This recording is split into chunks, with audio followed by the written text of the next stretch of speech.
Hello student. Last lecture में हमने देखा ट्रांसपोर्टेशन इन ह्यूमन बींग्स। अब हम लोग आज के लेक्चर में देखेंगे transportation in plants. We have discussed earlier how plant take in simple compounds such as carbon dioxide and photosynthesise energy stored in their chlorophyll containing organs namely leaves. ठीक है, chlorophyll कहाँ पाया जाता है? लिव्स में, इसलिए लिव्स किस colour का होता है? ग्रीन कलर का होता है। ठीक, the other kinds of raw materials needed for building plant bodies will also have to be taken up separately। और अदर जो रॉ मटेरियल उनको चाहिए बिल्डिंग बनाने के लिए, उसके लिए भी क्या है, एक अलग मैकेनिज्म होगा उनके अंतर्गत।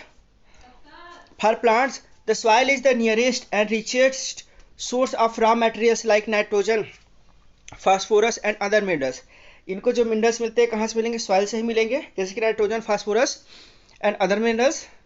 The absorption of these substances therefore occurs through the part in contact with the soil। ये absorption कैसे होता है?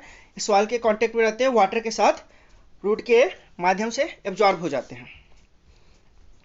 Namely roots। If the distance between soil containing organs and chlorophyll containing organs are small, distance छोटा है तो energy and raw material can easily diffuse to all part of the plant body. लेकिन ये distance छोटा तो नहीं है, plant काफ़ी बड़े बड़े होते हैं। But if this distance become large because of change in the plant body design, diffusion process will not be sufficient to provide raw material in leaves and energy in roots. A proper system of transportation is therefore essential in such situation. ऐसी situation में proper वो होना चाहिए, mechanism होना चाहिए transportation का। जैसे कि बात करें ग्रास, तो ग्रास में डिस्टेंस छोटा होता है बेटा, रूट का लीफ से काफ़ी छोटे छोटे ग्रासेस होते हैं, तो वहाँ पे कोई प्रॉपर ट्रांसपोर्ट सिस्टम की बहुत बड़ी आवश्यकता नहीं है। लेकिन जैसे बड़े बड़े पेड़ हैं, आम के, अमरूद के, तो इनमें डिस्टेंस काफ़ी हो जाता है, तो यहाँ पे उनके लिए प्रॉपर ट्रांसपोर्टेशन सिस्टम का होना जरूरी है। Energy needs differ between different body design.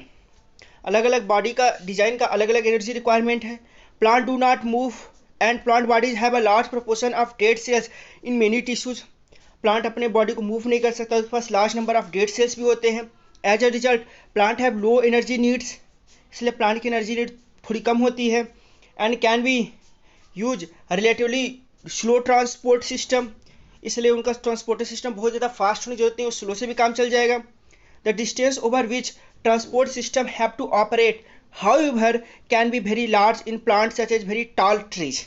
जो बड़े बड़े ट्रीज है तो वहाँ पे थोड़ा ट्रांसपोर्ट सिस्टम इफिशियंट होना चाहिए, थोड़ा फास्ट होना चाहिए। Plant transport systems will move energy stores from leaves and raw material from roots. These two pathways are concentrated as independently organizing conducting tubes। यहाँ conducting tubes पाए जाते हैं। One, the xylem moves water and minerals from the soil. The other phloem transport products of photosynthesis from the leaves where they are synthesized to other part of the plant। दो तरह के main tube हैं, पहला है xylem, दूसरा है phloem. Xylem क्या करेगा? वाटर एंड मिनरल्स के मूवमेंट में हेल्प करेगा। फ्लोएम क्या करेगा? जो फूड मटेरियल बन गया उसके ट्रांसपोर्टेशन में हेल्प करेगा जहाँ पे उसकी ज़रूरत होगी। We have studies the structure of this tissues in details in class 9।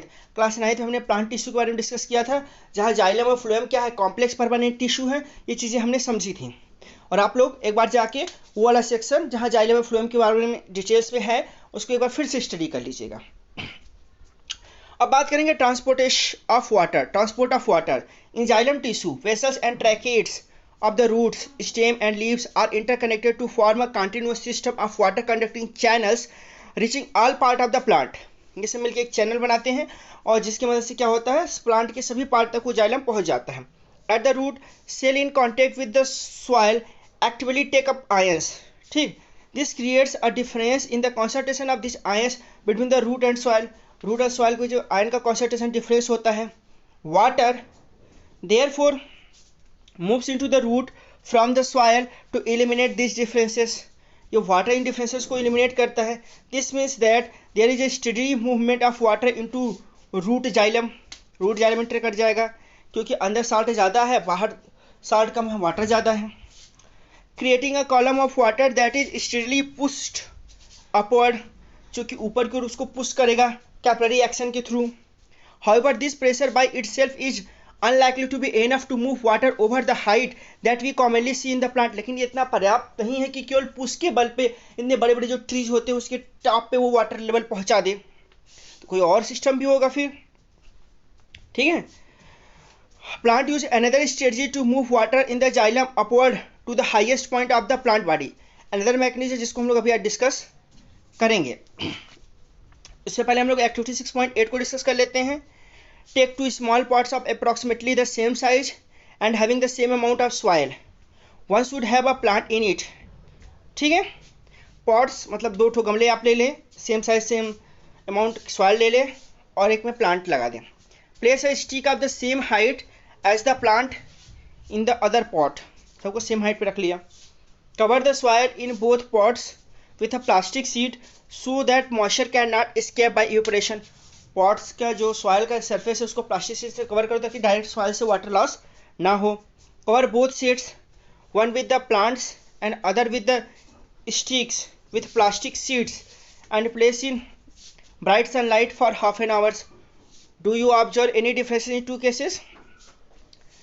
एक को आपने क्या किया, प्लास्टिक से कवर किया, दूसरे किससे कवर किया, प्लांट से.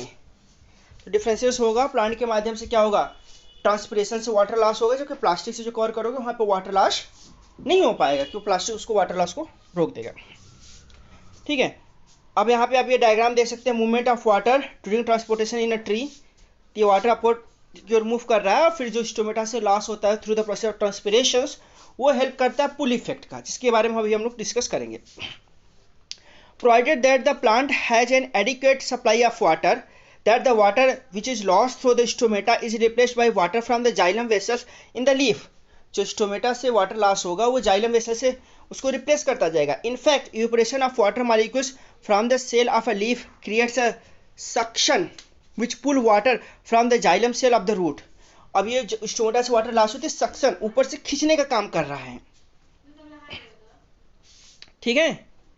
इसके बाद क्या होगा, the loss of water in the form of vapour from the aerial part of the plant is known as transpiration. ये transpiration हो गया. Thus transpiration helps in the absorption and upward movement of water and minerals dissolve in it from the root to the leaves. ये help करता है. It also help in temperature regulation. ये temperature regulation में भी help करता है. The effect of root pressure in transport of water is more important at night. और ये night में ज़्यादा important हो जाता है इस pressure को बनाए रखने के लिए. During the day when the stomata are open, the transpiration pulls become the major driving force in the movement of water in the xylem. दिन के टाइम में जो ट्रांसपिरेशन का पुल इफेक्ट होता है वो मेजर ड्राइविंग फोर्स होता है, रात के टाइम में पुश इफेक्ट ज़्यादा मेजर रोल प्ले करता है. अब हम लोग बात करेंगे transportation of food and other substances. So far we have discuss the transportation of water and minerals in plants. हमने वाटर एंड मिनरल्स के बारे में डिस्कशन कर दिया है. ठीक है. Now let us consider how the products of metabolic processes particularly photosynthesis are moved from leaves where they are formed to other part of the plant. अब यहाँ पे कौन हेल्प करेगा, फ्लोएम हेल्प करेगा. This transport of soluble product of photosynthesis is called translocation and it occurs in the part of the vascular tissues known as phloem. इस process को बोलते हैं ट्रांसलोकेशन, जहाँ पे एक पार्ट से प्लांट के एक पार्ट का न्यूट्रिएंट दूसरे पार्ट तक पहुँचता है with the help of phloem. Beside the product of photosynthesis, the phloem transports amino acid and other substances. केवल ये फूड मटेरियल के अलावा जो फोटोसिंथेसिस बनता है ग्लूकोज कार्बोहाइड्रेट, उसके अलावा ये एमिनो एसिड और अदर सब्सटेंस को भी ट्रांसपोर्ट करते हैं. दिस सब्सटेंसेस आर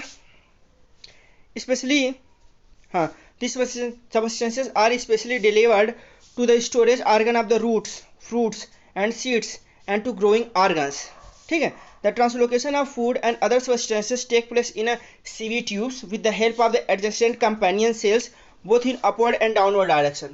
फ्लोएम की खास बात क्या है, ये अपवर्ड एंड डाउनवर्ड दोनों डायरेक्शन में फ्लो कर सकता है, जबकि जाइलम के साथ ऐसा नहीं है. जाइलम केवल अपवर्ड डायरेक्शन में मूव करेगा और डाउनवर्ड में नहीं जा सकता. Unlike transport in xylem, which can be largely explained by simple physical processes, the translocation in phloem is achieved by utilizing energy. भाई जाइलम में एनर्जी उतनी नहीं लगती है, लेकिन फ्लोएम में जो अपवर्ड एंड डाउनवर्ड दोनों डायरेक्शन में करना है तो यहाँ पे थोड़ी एनर्जी भी लगती है. Materials like sucrose is transported into phloem tissues using energy from ATP. अब यहाँ पे ट्रांसपोर्टेशन में एटीपी यूज होगा. This increase the osmotic pressure of the tissues causing water to move into it. The pressure move the material in the phloem to tissue which have less pressure. This allows the phloem to move material according to the plant needs. For example, in the spring, sugar stored in root or stem tissue would be transported to the buds which need energy to grow. ठीक है, यहाँ पे जो phloem होता है वहाँ पे कई चीज़ें मटेरियल हैवी मटेरियल्स पे ट्रांसपोर्टेशन की जरूरत होती है. ऐसे केस में क्या होता है, एनर्जी की रिक्वायरमेंट होती है, वहाँ पे एटीपी का यूज किया जाता है. Energy, ATP is the energy currency. ठीक है, ये 5 छोटे छोटे क्वेश्चंस हैं जिसको हम लोग जल्दी समझते हैं और आज के लिए कंप्लीट हो जाएगा. नेक्स्ट लेक्चर में हम लोग एस्पिरेशन को डिस्कस करेंगे. What are the component of the transport system in human beings. इसके लिए क्या है, आर्टरीज है, वेन्स है, हार्ट है. यही 3-4 मेन चीज, कैपिलरीज है, 3-4 मेन चीज यही क्या है, कंपोनेंट्स हैं ब्लड ट्रांसपोर्टेशन सिस्टम के लिए. ब्लड है, लिम्फ है. What is the necessity to separate oxygenated and deoxygenated blood in mammals and bird? Why it is necessary? देखो necessary इसलिए है क्योंकि एनर्जी रिक्वायरमेंट बहुत ज़्यादा है मैमल्स को और बर्ड्स को, तो यहाँ पे सेपरेटेड रहेगा तो उस हिसाब से टिश्यू और सेल यूटिलाइज कर पाएंगे चीज़ें. इसलिए इन सब चीज़ों में क्या होता है, 4 chamber heart and double circulatory system होता है. What are the component of the transport system in highly organized plant? The answer is xylem and phloem. Explain about something. How are the water and minerals transported in the plant? Answer is xylem, through the help of xylem. How is food transported in plants? Answer है phloem, with help of phloem. तो आज के लिए इतना ही. All the best. आप लोग revise करिए, video को नहीं समझ में आया तो दोबारा देखिए, और यदि फास्ट बोल रहा हूँ तो स्लो करके देखिए. ठीक है, और कोई दिक्कत होगा तो फिर मैं ऑनलाइन क्लासेस में आप लोगों की हेल्प करने के लिए ऑलवेज रेडी.